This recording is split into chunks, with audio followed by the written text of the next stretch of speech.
तो जो cell organelle के बारे में आज डिस्कस करने जा रहे हैं उसका नाम क्या है, उसका नाम क्या है, और बहुत ही नाम है और उसका काम भी बहुत ही ज़्यादा स्ट्रांग है और हर टाइम द बिजिएस्ट ऑर्गेनेल के नाम पे जाना जाता है। तो देखिए ये माइटोकॉन्ड्रिया है और माइटोकॉन्ड्रिया का जो और भी नाम्स हैं वो नाम क्या है, ये है powerhouse of the cell, cell within the cell, by that is the biggest organelle of the cell, semi autonomous organelle, endosymbionts, these are all the names of the mitochondria. तो mitochondria के structure के बारे में अगर बोला जाए तो ये है एक सेल ऑर्गेनेल और जिसका डबल मेम्ब्रेन होता है। डबल मेम्ब्रेन में आउटर और इनर मेम्ब्रेन होता है, और आउटर मेम्ब्रेन जो होता है सो है आउटर मेम्ब्रेन, इसमें फॉस्फोलिपिड बहुत ज़्यादा है एंड कोलेस्टेरॉल भी ज़्यादा होता है। इसका खुद का एंजाइम सिस्टम होता है आउटर मेम्ब्रेन का। और इनर मेम्ब्रेन ये इन्वेजिनेट होके, इनर मेम्ब्रेन इसका सरफेस इंक्रीज करने के लिए इन्वेजिनेट होके फिंगर लाइक स्ट्रक्चर करते हैं, इसको क्रिस्टी बोलते हैं।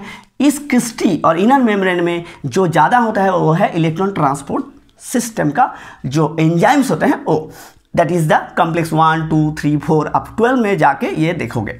However the outer membrane and inner membrane में क्या होता है, इनर मेम्ब्रेन जो होता है वो क्रिस्टी हो जाता है और फिंगर लाइक स्ट्रक्चर होता है। और क्रिस्टी में क्या होता है, क्रिस्टी इसमें F0 F1 पार्टिकल होते हैं। ये जो छोटे छोटे structure tennis racket like structure देखते हैं इसको F0 F1 पार्टिकल भी बोलते हैं। और क्या बोलते हैं, इसको ऑक्सीजोम बोलते हैं, एलिमेंट्री पार्टिकल भी बोलते हैं। F0 F1 पार्टिकल में क्या होता है, इसका स्ट्रक्चर ऐसे होता है, इसका मैट्रिक्स के अंदर F1 पार्ट होता है और इंटर मेम्ब्रेन स्पेस की इधर F0 पार्ट होता है। ये F0 पार्ट में एक मशीन होता है रोटेटर, ये F0 क्यों बोलता है, F0 that is oxycycline, O for oxycycline, that is ये ऑक्सीसाइक्लिन में सेंसिटिव है।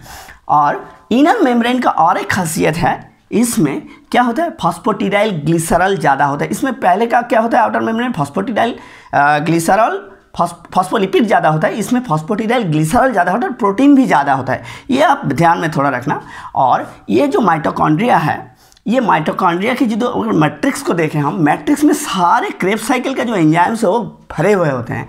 उसके बाद इसको सेमी ऑटोनॉमस क्यों बोला जाता है, सेमी ऑटोनॉमस मतलब एक सेल का ऑटोनॉमस होने में जो जो कैरेक्टर है इसमें सारे हैं एक्सेप्ट इसका न्यूक्लियस और कुछ एंजाइम सिस्टम नहीं है, कुछ प्रोटीन सिंथेसिस मशीनरी इनसफिशिएंट है, इसीलिए इसको ऑटोनॉमस सेमी ऑटोनॉमस बोला जाता है। ये सेमी ऑटोनॉमस में क्या होता है 70s टाइप ऑफ इसका माइटोकॉन्ड्रिया, इसका जो राइबोसोम है 70s टाइप का राइबोसोम है। और इसका जो डीएनए है, डीएनए क्या डबल स्ट्रैंड डीएनए हमारे जैसी ही है, दैट इज ए बैक्टीरिया की जैसे ही डबल स्ट्रैंड डीएनए। और डीएनए जीसी रिच होता है और 1% ऑफ टोटल डीएनए साइज होता है इसका। और डीएनए इसका राइबोसोम 70s टाइप का होता है, राइबोसोम का जो सब यूनिट्स वो भी होता है, RNA and enzyme all enzymes are present. And क्या होता है इसका RNA synthesis and protein synthesis जो एंजाइम्स है वो सफिशिएंट है, इसीलिए तो इसको बोला जाता है क्या सेमी ऑटोनॉमस ऑर्गेनेल। अगर देखो ये जो इंटर मेम्ब्रेन है, inter membrane outer membrane inner membrane के अंदर उसमें ठूसा होता है क्या H+ आयन, H+ आयन इतना ज़्यादा होता है कि एक ज़्यादा होने के टाइम वो क्या होता है F0 F1 की तरफ फोर्स से निकलता है और उसी तरह यहाँ रोटेटर मशीन F0 घूमने लगता है और जो एनर्जी डेवलप होता है वो ADP और PI से मिल के ATP जो एनर्जी हमको देता है। इसको आप अगर कलर करने जाओ तो इसमें जानूस B ग्रीन लगेगा जिसमें वो आप देख सकते हो।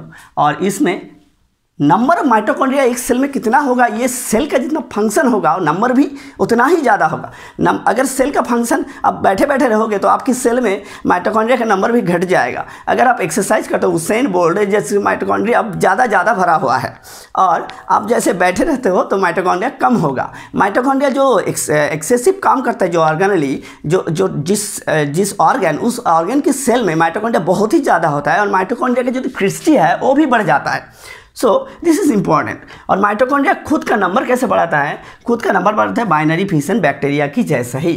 तो दिस आर द मोर और लेस माइटोकॉन्ड्रियल स्ट्रक्चर एंड कुछ ऑर्गेनेल में एक एक करके ही माइटोकॉन्ड्रिया रहता है। जैसे क्लोरेला फुस्का ये सिंगल सेलुलर अगर एल्गी को देखा जाए तो इसका सेल भी एक है, इसके अंदर एक ही माइटोकॉन्ड्रिया, ये पिकुलियरिटी है।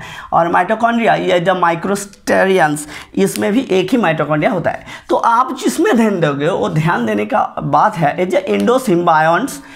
एंडोसिम्बायोन्ट्स इसका जो एवोल्यूशनरी हिस्ट्री है ये माना जाता है कि ये बैक्टीरिया था और एक यूकैरियोट सेल ने इसे निगल लिया और निगल लेने के बाद वो दोनों एक साथ रहने लगे और ये खुद का एनर्जी तैयार नहीं कर पाता, कुछ प्रॉब्लम है, खुद का खाना तैयार नहीं कर पाता, इसीलिए माइटोकॉन्ड्रिया के यूकैरियोटिक सेल में घुस के उसका खाना और प्रोटीन सिंथेसिस जो इनसफिशिएंसी है वो भी दूर कर दिया और एक साथ दोनों रहने लगे, इसीलिए इसको सिम्बायोटिक रिलेशनशिप बोलते हैं यूकैरियोट की तरह। तो thank you for watching this video.